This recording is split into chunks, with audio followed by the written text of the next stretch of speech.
glass, ejector seat, rocket launcher, champagne cooler, radar screen, sidewinder missiles. one owner. Wonder What kind of a bloke would be selling a car like that? The name's Bond. James Bond. I wonder what he's getting instead. C007's new BMW in GoldenEye. See your dealer about a BMW he'll own. Bonjour, bienvenue sur la chaîne Encore Gonza pour une nouvelle vidéo. Bon, vous l'avez vu dans le petit teasing juste avant, on va chercher une nouvelle voiture. BMW Z3 GoldenEye James Bond. Voilà, donc là je marche direction gare d'Austerlitz, direction Limoges, on va chercher la voiture. On se retrouve tout de suite après. Voilà.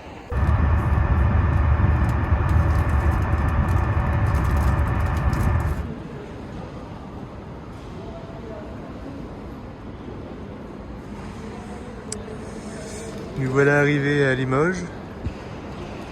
Dixit, la plus belle gare de France. Gare de Limoges, terminus du train. On est enfin arrivé à Limoges. On va pouvoir aller récupérer la voiture. Plus belle gare de France.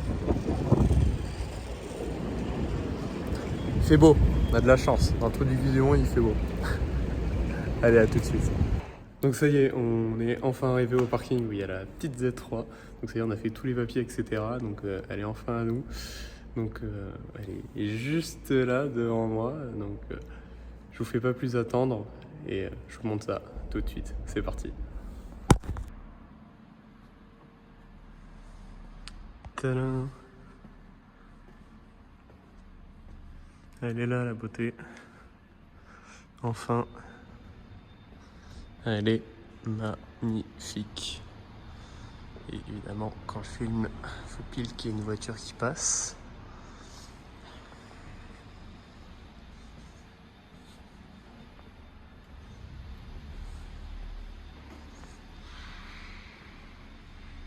Bon, là, ce qu'on va faire, c'est que on va la sortir du parking. Bon, ça, c'est sympathique aussi. Mais ce qui est plus sympathique, c'est ça, avec un petit V6 Busso. Enfin bref, c'est pas le sujet de la discussion. Il fait un bordel, lui, pour se garer. Donc ce qu'on va faire, c'est que on va la sortir du parking. On va lui mettre un bon petit coup de lavage, on va la faire propre. Et on se retrouve tout à l'heure à la lumière pour expliquer en détail et tous les petits détails et toutes les subtilités du film qui est équipe cette jeune Z3 aberrant comme dirait le frangin GMK. Voilà. Alors c'est pas une édition limitée James Bond comme nos confrères de Movicar, mais je dirais que c'est même encore mieux qu'une édition limitée. Je vous expliquerai tout ça tout à l'heure. Et juste avant de partir, ce que je ne vous ai pas montré, c'est que donc il y a cette petite 156, si je ne dis pas de bêtises, V6 Busso, un petit Z3 et le truc est ultra sympa, c'est cette petite pépite 205 Roland Garros cabriolet. Elle est magnifique avec le petit autocollant Peugeot Talbot Sport. Hop, j'essaie de cacher la plaque. Elle est avec les petits anti-brouillards. Elle est magnifique. Ça c'est une petite pépite. C'est une petite pépite, évidemment, signée Pininfarina. Ça c'est beau. On la sort du parking, on va la laver et on se retrouve tout de suite après pour une présentation plus en détail du véhicule. A tout de suite.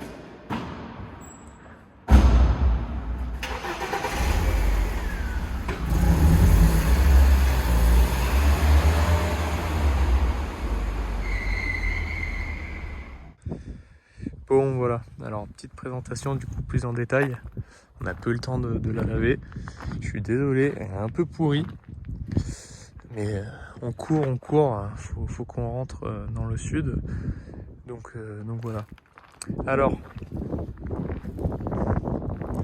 pourquoi je disais tout à l'heure qu'elle était mieux que l'édition limitée qui est sortie qui est sortie après le film, que notre confrère Franck a. Alors, c'est qu'en fait, elle est quasi accurate. Il y a deux petites choses qui ne sont pas accurate. Donc, je vais vous le dire tout de suite. C'est le montant de pare-brise qui est chromé, donc le Shadowline, ainsi que la radio là qui n'est pas d'origine. Alors qu'est-ce qui est accurate? Donc évidemment la couleur, l'intérieur cuir, le volant 3 manches, le bourrin, c'est le moteur, donc c'est un 1,9 litre. On a les bonnes jantes qui ne sont pas sur l'édition limitée. Donc là on a exactement les bonnes jantes comme dans le film, les lave-phares à l'avant et le cache-capote également. Donc voilà, on est quasi accurate, quasi. Donc il reste ça à peindre en noir. Alors est-ce que on le fait pas, je sais pas, dites-moi dans les commentaires. Que dire de plus? Franchement, pour le peu là qu'on vient de la rouler, c'est déjà un plaisir, surtout avec ce temps. Alors là, une petite option qui est bien sympathique, et qui est assez rare, c'est qu'on a la capote électrique dessus. Bon, la capote elle est cachée en dessous, vous avez compris. Donc ça, c'était une option qui coûtait son prix à l'époque. Bon, on a un petit défaut là, hein, c'est qu'elle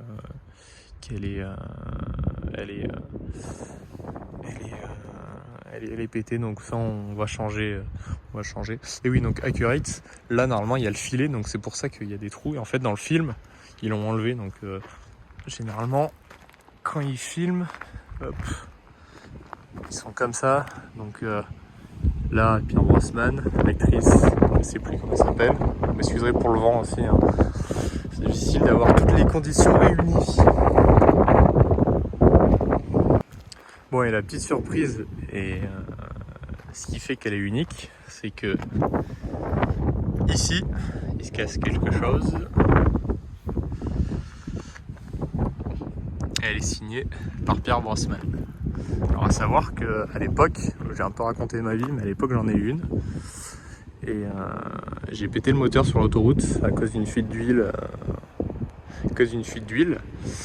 Et donc j'avais gardé le pare-soleil en souvenir. Et j'ai eu la chance à l'époque de rencontrer Pierre Brosnan à Cannes, sur un festival de Cannes. Je ne sais plus c'était quelle année. Il était venu à Cannes et j'ai réussi à lui faire signer le pare-soleil.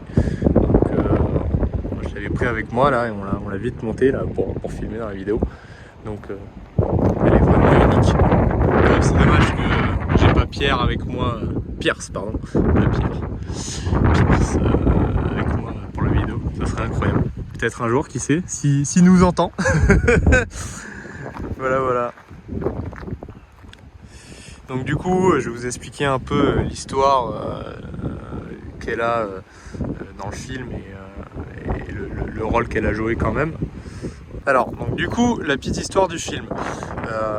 Donc première BMW donc sous contrat avec la production James Bond. Faut savoir que c'était pratiquement que des Aston Martin avant. Donc du coup, ça fait grincer des dents à l'époque quand le film est sorti, parce que tous les fans s'attendaient à avoir une Aston Martin et non, on avait une BMW. Donc à savoir également, c'est une des rares James Bond cars où on voit pas dans le film ces gadgets, alors que quand Q présente la Z3 à James Bond, donc il lui dit que donc normalement il y a les missiles cachés sous les phares, le siège éjectable, Qu'est-ce qu'il y a d'autre? Il y a une autodestruction, le parachute. Le parachute, on va le rajouter peut-être dans le futur, à voir. Faut qu'on en trouve un. Et pareil, dans le film, on voit il y a un radar qui sort juste là. Donc ça, j'ai déjà fait une capture et j'ai déjà refabriqué le radar. Donc il faut juste que je l'installe avec un mini écran. Et je pense que ce que je vais faire, c'est que le bouton, enfin l'allume-cigare, je vais mettre une pastille rouge, ça fera le siège éjectable, quoi. Voilà. Je sais pas ce que vous en pensez, dites-le moi en commentaire. Mais alors c'est pas dans le film, on le voit pas, hein, le siège éjectable. L'écran, oui, mais je pense que ça rajoutera un plus. Et peut-être pourquoi pas fabriquer les missiles comme un mec qui a fait une réplique comment on appelle ça, en Angleterre, donc qui est très bien faite d'ailleurs, et je le salue si tu passes par là. Donc voilà, donc j'ai numéré les gadgets qui ne sont pas présents dans le film. Alors pourquoi? Alors il faut savoir que BMW, quand BMW a prêté la Z3 pendant le tournage, en fait la Z3 n'était pas présentée à la presse encore. Elle n'était pas présentée à la presse, personne ne l'avait vue, et en fait ça s'est fait un peu en cache-cache. Alors j'ai plus c'est vers Cuba, je dis pas de bêtises, mais c'est une île. Alors dans le film ils disent qu'ils sont vers Cuba, mais en fait c'est une autre île ailleurs, vraiment cachée.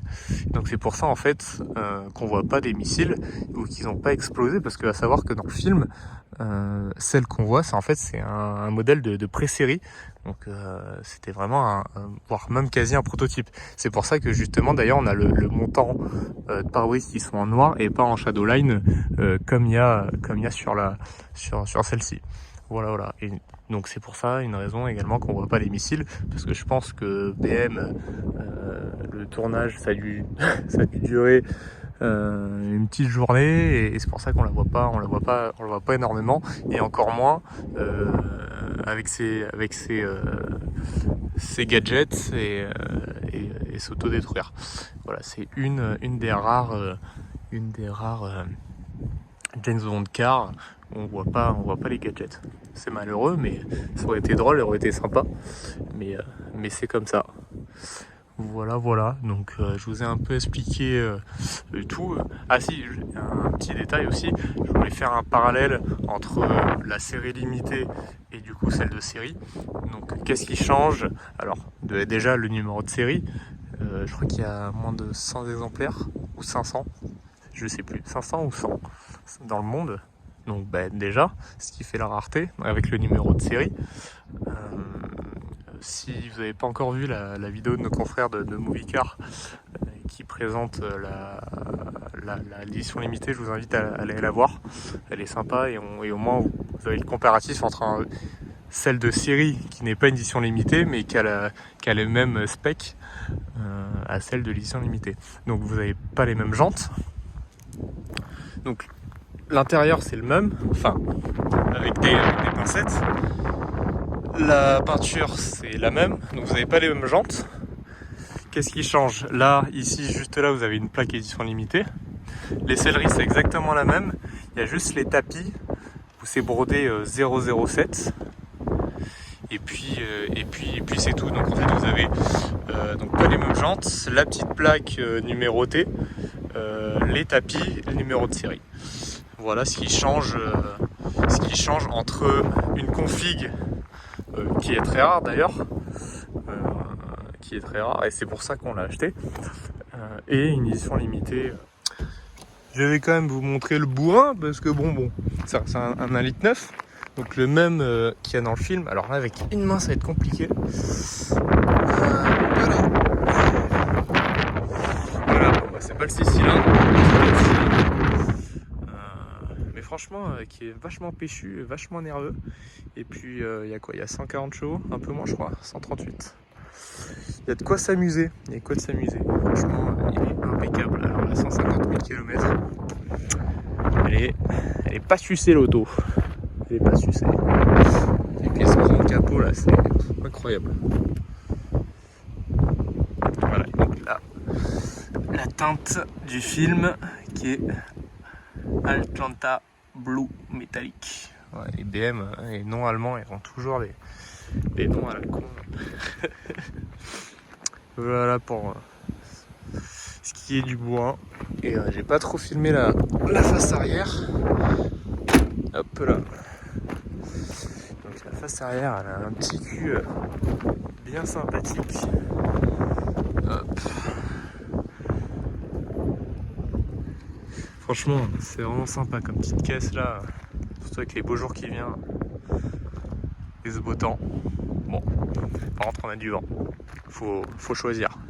Soit le beau temps et le vent, soit le nuageux sans vent.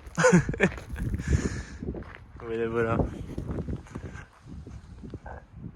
Franchement, il n'y a pas à dire. Ça reste intemporel comme ligne. La bagnole a 25 ans. Elle n'a pas une ride. Ça vieillit bien, hein, ces petites caisses. Ça vieillit bien. Après, Dacia Calitan, hein. Une ride. Bon, ben voilà, j'espère que vous avez aimé cette petite vidéo sympathique et la petite présentation de notre petite Z3 qui vient s'agrandir, qui vient d'agrandir la famille. Voilà. Excusez-moi pour ce vent, c'est pénible, je sais, donc j'essaye de parler fort. Désolé pour ce petit gêne occasionné.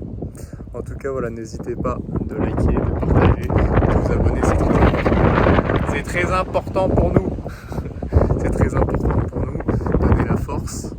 Si vous voulez avoir des petites vidéos sympathiques comme ça, qui changent en mode chill, présentation de véhicules de cinéma et d'autres choses, bien évidemment, qui a un rapport avec ça. Voilà. Donc sur ce, je vous dis à très vite sur la chaîne Iroquois Concept. Et puis nous, on va profiter de ce beau temps pour rapatrier la petite lumière dans le sud de la France. Et puis voilà, de toute façon, vous la verrez sur les réseaux. Voilà. Allez, salut!